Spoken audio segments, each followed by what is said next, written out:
Bonjour à tous, j'espère que vous allez bien. Donc aujourd'hui, nouvelle vidéo d'analyse fondamentale et technique. Je vais vous parler de GTT, action bien évidemment éligible au PEA avec un rendement supérieur à 3,5%.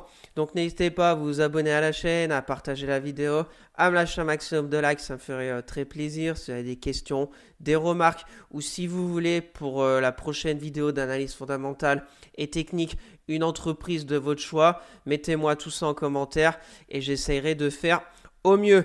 Je vous rappelle mon Twitter où je fais le suivi de mes analyses techniques, de mes trades court terme, etc. Le lien est dans la description. Et pour suivre mon PEA long terme à dividende sur Morning, le lien est aussi dans la description. Allez, on passe au sommaire.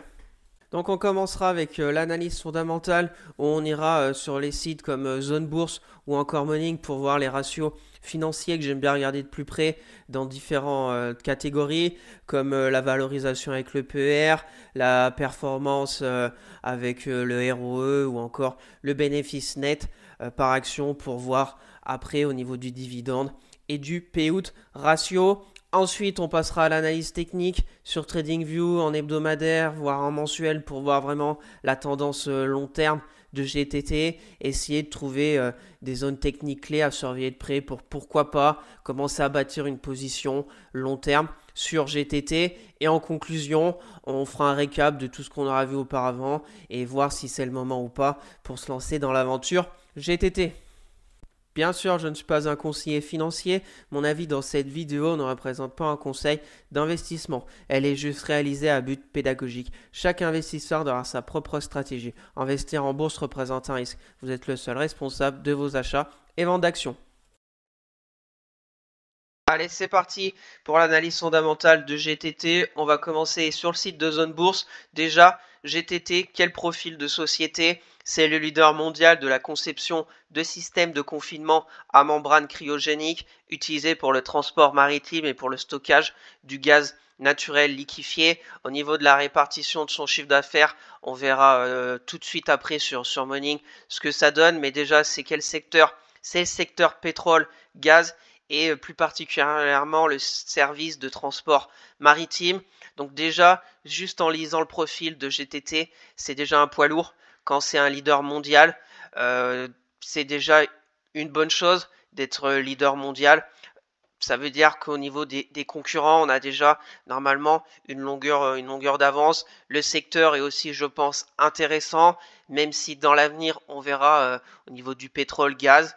Mais on verra aussi ce qui est intéressant sur GTT, c'est la répartition géographique de son chiffre d'affaires, qui est intéressant parce que on va dire n'opère pas vraiment en Europe. On va voir dans quelle partie du globe plutôt opère GTT et je pense que c'est intéressant parce que c'est une partie où on va dire qu'au niveau du PEA, on peut pas trop s'exposer en ayant un PEA, donc on verra tout de suite après sur Morning. On va aller voir maintenant les ratios financiers de GTT, l'historique aussi, très important de voir ce qui s'est passé les années précédentes. Donc au niveau déjà de son compte de résultat, ce qu'on peut remarquer, c'est que explosion en 2024 du chiffre d'affaires, des marges.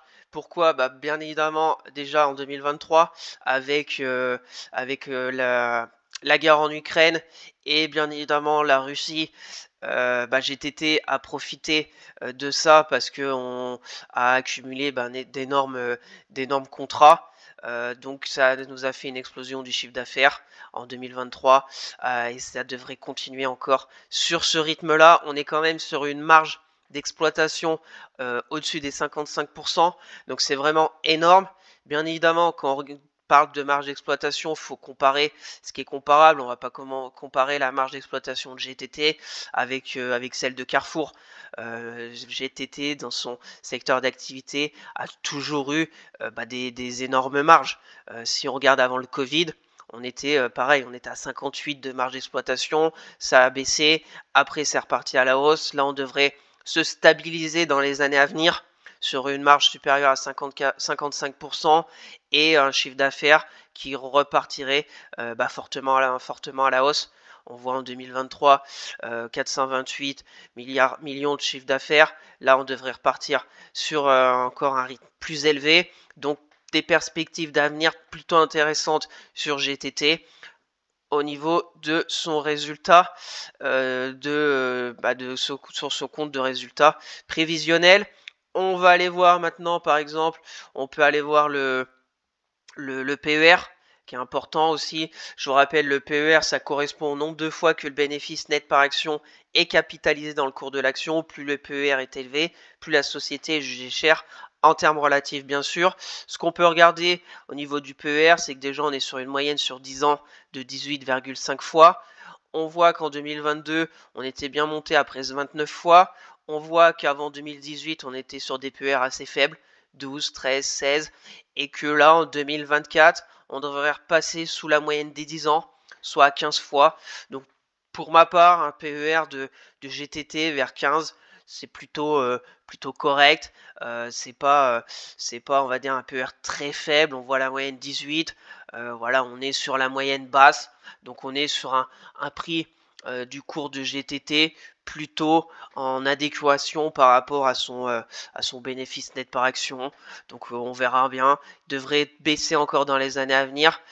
Donc ça veut dire que si il prévoit une baisse du PER, ça veut dire que le bénéfice net par action va fortement augmenter et que le cours d'action va augmenter, on va dire, moins vite que le bénéfice net. Ça nous fera un PER plus faible. Donc on verra bien. On verra bien au niveau du PER. On peut aller voir maintenant. On peut aller voir voilà, là on revoit le chiffre d'affaires. Très forte augmentation, 39% d'augmentation de chiffre d'affaires sur 2023. Ça devrait continuer sur 2024, 46%. Donc on est vraiment sur une entreprise avec des marges énormes et normalement de belles perspectives dans les prochaines années. Ensuite, on peut aller voir le ROE. Dans la section rentabilité, qui est important aussi, parce que le ROE, c'est le résultat net divisé par les capitaux propres. Plus il est élevé, plus les capitaux utilisés sont rentables. Là, c'est pareil, on est sur un ROE extraordinaire par rapport à d'autres secteurs. Mais ce qu'il faut regarder, c'est les années précédentes de GTT. Faut pas comparer avec d'autres entreprises, faut déjà comparer avec ces années précédentes. Là, sur 2023, 67% de ROE, donc c'est vraiment énorme. Et ce qui est intéressant, c'est que par rapport à 2021, 2022, on est sur une hausse. 2020, c'était 89 et 2019, 75. On est sur un ROE aussi, si on fait une moyenne, plutôt sur une bonne moyenne. 2024, on devrait encore monter d'un cran vers les 75 et après 72. Donc par rapport aux prévisions sur zone bourse, on devrait vraiment encore augmenter sur 2 ans, 2024, 2025, et après revenir, on va dire, sur la moyenne de GTT au niveau du ROE vers les 61. Mais bien évidemment, en 2026, il va encore se passer énormément de choses. Donc c'est toujours bien de regarder un peu les prévisions, mais ça peut changer tous les mois. Donc voilà, au moins 2024-2025, mais après sur 2-3 ans, je pense pas que ça soit vraiment très nécessaire de voir ça.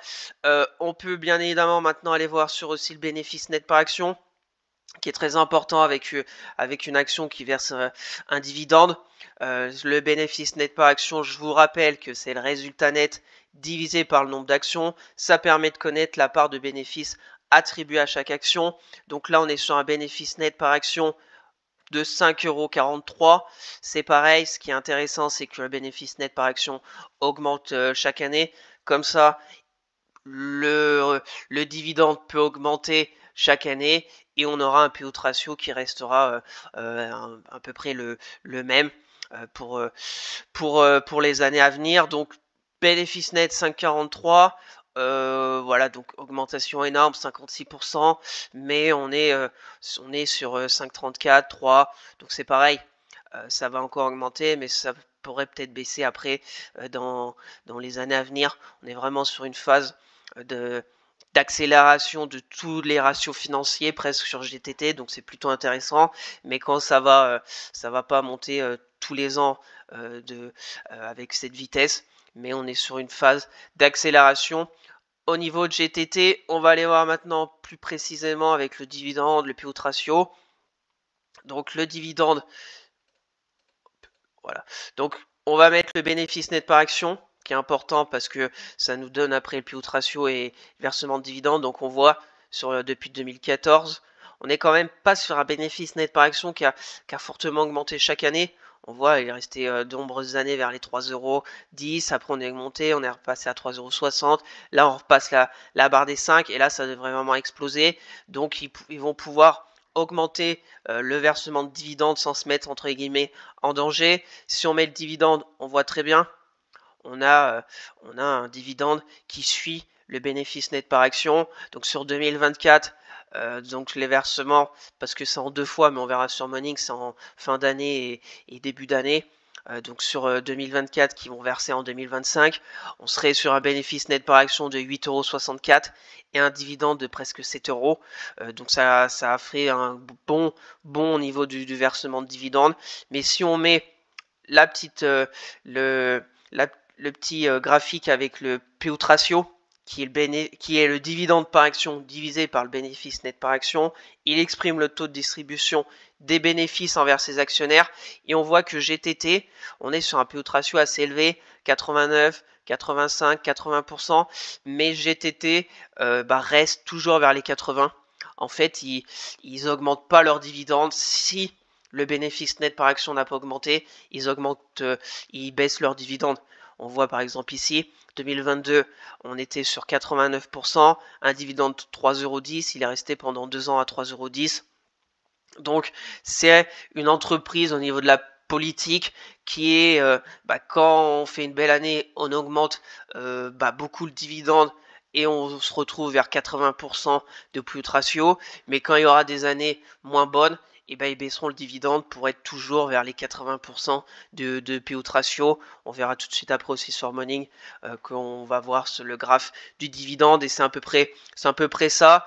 Pour ma part, je trouve que c'est intéressant parce que ça sert à rien de se mettre en danger pour augmenter sans cesse son dividende. Je préfère une entreprise qui a, on va dire, une politique avec 80% de payout ratio qui est quand même assez élevé, mais comme on a vu, son secteur qui est quand même leader mondial, qui a des marges exceptionnelles, donc je pense peut se permettre avec un payout ratio de 80%. Ils ont toujours énormément de contrats et dans un secteur quand même en vogue par les temps qui courent. Donc voilà au niveau du dividende. Après, voilà, je vous invite vraiment à faire un tour complet sur Zone Bourse, sur leur site internet de GTT pour voir plus en détail tous ces ratios financiers.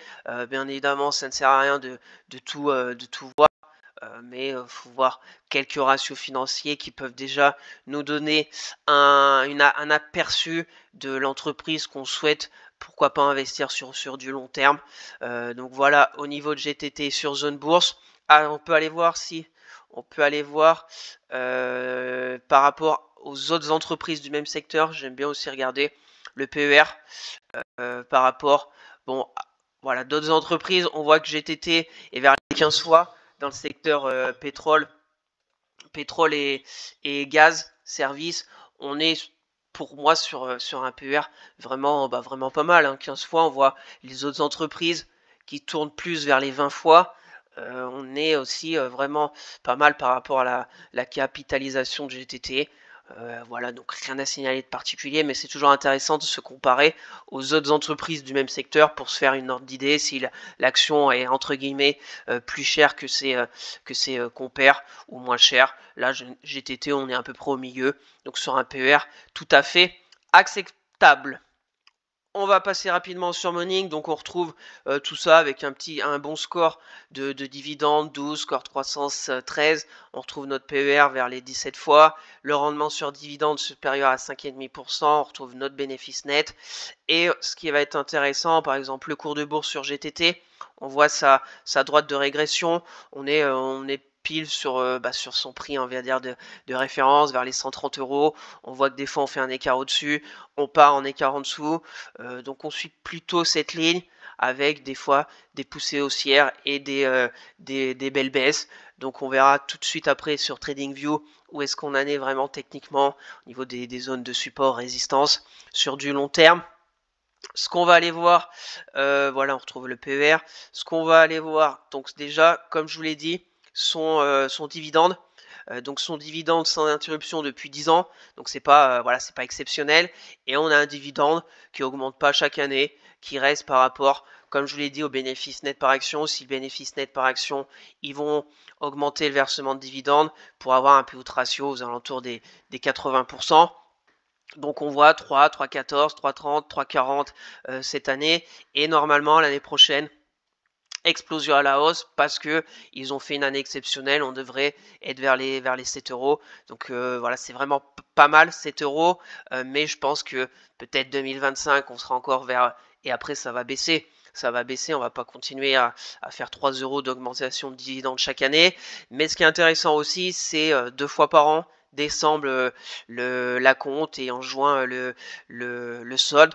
Donc normalement sur les 7 euros, on va avoir une partie fin d'année 2024 et pour le solde en juin 2025, et ça nous fera un total d'environ 7,34 €. On verra bien évidemment les résultats, les perspectives et ce qui va se passer. Je vous ai mis aussi, je crois que c'est fin octobre, les résultats du troisième trimestre de GTT qu'il va falloir suivre de près. Donc le nombre d'actions en circulation en baisse. Donc ça aussi c'est important parce que ça joue avec le bénéfice net par action, parce que je vous rappelle, le calcul pour le bénéfice net par action, c'est le résultat net divisé par le nombre d'actions.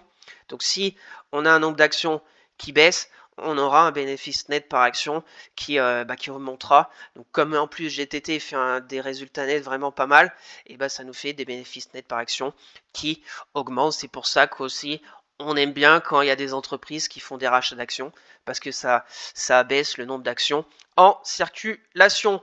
Donc GTT, ça, c'est un petit commentaire pour voir que la commande de GTT affiche un niveau historique élevé.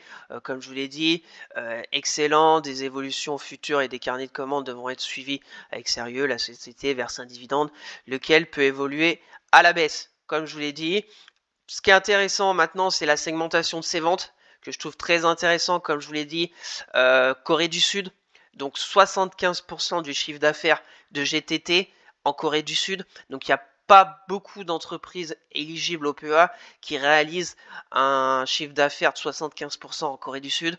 Donc pour s'exposer, on va dire, sur cette partie du globe avec un PEA, GTT peut être intéressant, même si bien évidemment c'est vraiment mondial.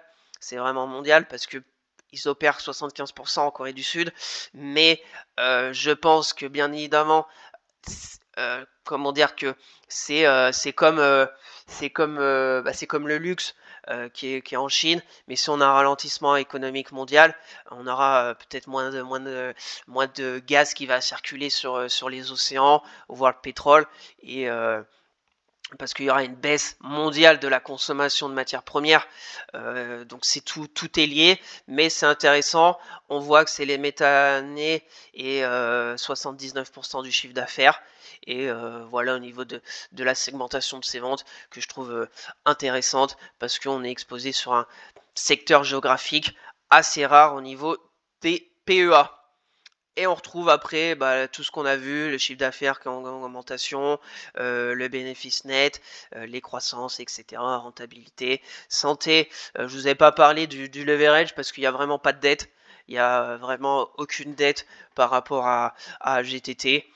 Donc voilà, au niveau de cette analyse fondamentale de GTT. Si vous avez des questions, mettez-les moi en commentaire. Je serai ravi d'échanger avec vous. Et maintenant, on va passer sur l'analyse technique.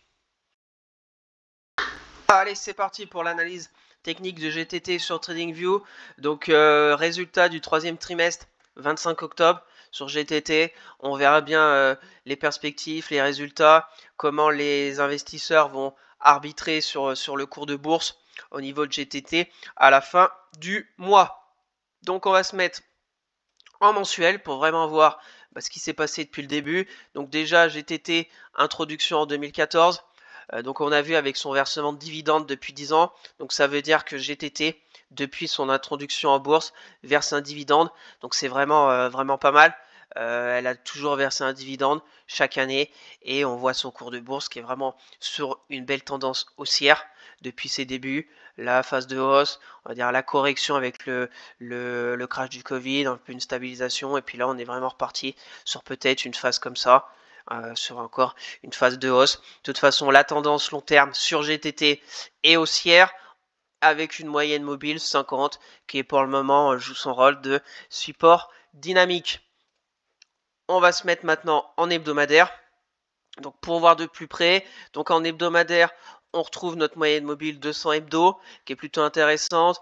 On retrouve notre crash Covid avec une longue phase de stabilisation, contrairement à d'autres secteurs, d'autres entreprises dans d'autres secteurs qui ont explosé directement à la hausse après, on va dire, en 2021. GTT, elle a attendu 2022 avec bien évidemment le déclenchement de la guerre en Ukraine avec la Russie et le problème du gaz, etc.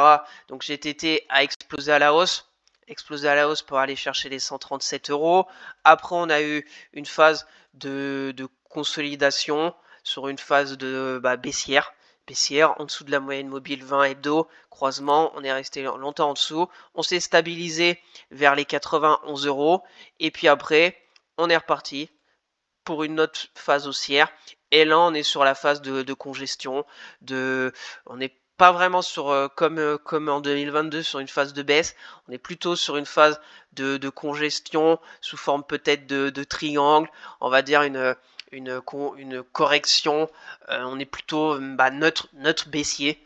Alors est-ce qu'on est sur une phase de triangle comme ça et on va sortir soit par le haut soit par le bas, ou est-ce qu'on est sur une phase un peu de range avec un bel excès haussier ici?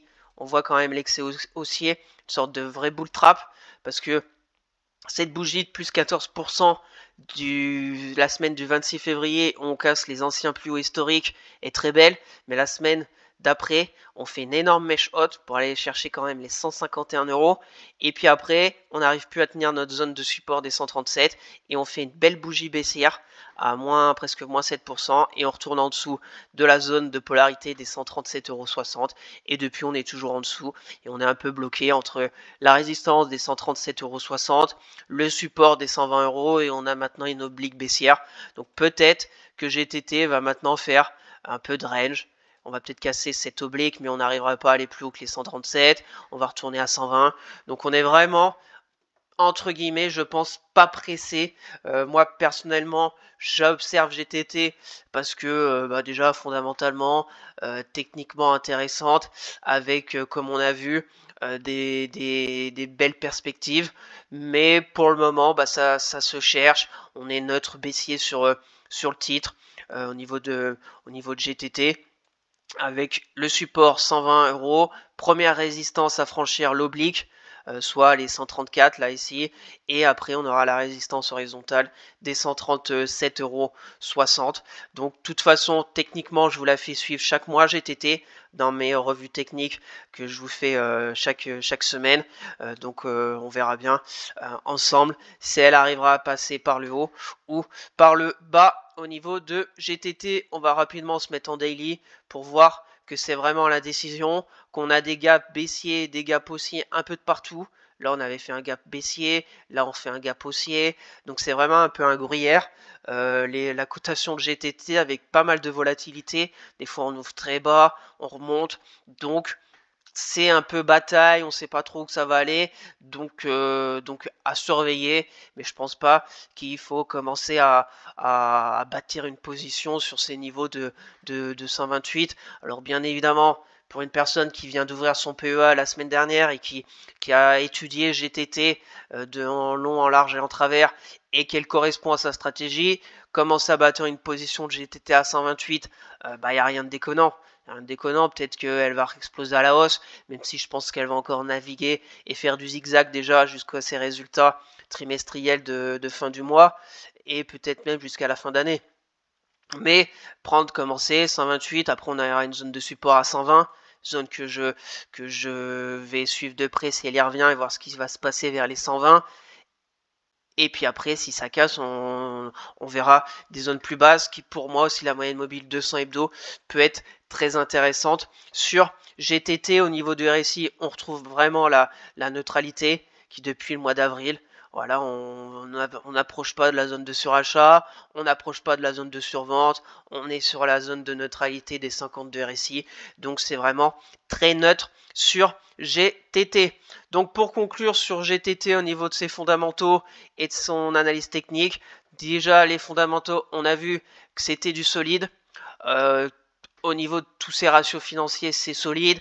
Au niveau de son profil, un secteur quand même intéressant, je pense, même pour l'avenir. Pétrole, gaz, services maritimes avec son secteur quand même, on va dire son profil qui est quand même très spécial. Il n'y a pas énormément d'entreprises qui fait ce que GTT fait. On voit que c'est le leader mondial, donc aussi ça c'est vraiment un point positif. On voit que sa répartition géographique de chiffre d'affaires énormément en Corée du Sud, 75%. Donc pour s'exposer un peu dans ce secteur avec un PEA, peut être aussi intéressant dans une diversification de PEA, GTT, secteur énergie, dans un secteur vraiment, on va dire, pas permis à tout le monde. Il n'y a pas énormément d'entreprises qui fait ce genre de métier avec des membranes spéciales pour le gaz liquéfié et le transport maritime. Donc ça se regarde. Personnellement, je regarde GTT. Pour le moment, techniquement, c'est au milieu de nulle part. Donc je suis pas pressé, surtout qu'on voit dans l'ensemble du CAC 40, même l'ensemble économique, on ne sait pas trop. Il y a les tensions géopolitiques au Moyen-Orient, il y a les élections présidentielles aux États-Unis qui vont arriver, il y a beaucoup de choses qui vont se passer encore. GTT, rien à signaler de particulier au niveau techniquement. Pour moi, à suivre si on retourne vers les 120 euros. Si on casse les 133, eh ben on verra ce qui se passe à la résistance des 137. De toute façon, je vous la fais suivre tous les mois. Donc, on verra par où elle sortira en premier. Donc merci à tous d'avoir suivi cette vidéo, j'espère que ça vous plaît, ces analyses fondamentales et techniques sur des sociétés éligibles au PEA avec un versement de dividendes. Donc n'hésitez pas à vous abonner à la chaîne, à partager la vidéo, à me lâcher un maximum de likes, ça me ferait très plaisir. Si vous avez des questions, n'hésitez pas à me les mettre en commentaire, je serai ravi d'échanger avec vous. Je vous rappelle mon Twitter où je fais le suivi de mes analyses techniques, de mes trades court terme, etc. Le lien est dans la description pour suivre mon PEA long terme à dividende sur Morning. Le lien est aussi dans la description. Sur ce, je vous souhaite un excellent début de semaine et on se retrouvera bientôt pour le suivi technique partie 2 de ce mois d'octobre avec 20 sociétés pour voir ce que ça a donné ces 4 dernières semaines. Allez, bye!